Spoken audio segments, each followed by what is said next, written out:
خود مختار کشمیر کی حامی جماعتوں پر مشتمل الائنس پی این اے نے جموں کشمیر چھوڑ دو تحریک کے تسلسل میں آج اسلام آباد پریس کلب کے سامنے 5 جنوری کے موقع پر ایک زبردست احتجاجی مظاہرہ کیا۔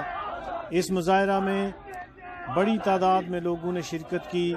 اس مظاہرہ سے الائنس کے چیئرمین راجہ ذوالفقار ایڈوکیٹ سمیت دیگر رہنماؤں نے خطاب کرتے ہوئے کہا کہ قابض طاقتوں کو ایک دن جموں کشمیر سے نکلنا ہوگا۔ یہ وطن جموں کشمیر کے لوگوں کا ہے اور ریاستی عوام ہی اس کے وارث اور مالک ہیں۔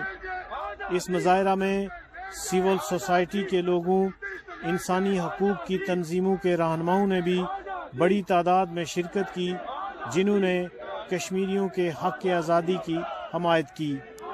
پی این اے جس منظم انداز میں آگے بڑھ رہا ہے، اس سے بخوبی یہ اندازہ لگایا جا سکتا ہے کہ اگر کشمیریوں پر کوئی بھی جبری فیصلہ مسلط کیا گیا تو پی این اے ایک بڑا مزاحمتی کردار ادا کرے گا۔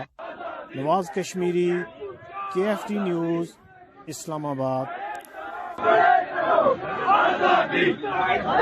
اگر آپ نے ابھی تک ہمارا چینل سبسکرائب نہیں کیا تو ابھی سبسکرائب کریں اور ساتھ موجود بیل آئیکن کا بٹن ضرور دبائیں تاکہ ہر نئی آنے والی ویڈیو کا نوٹیفیکیشن آپ کو مل سکے۔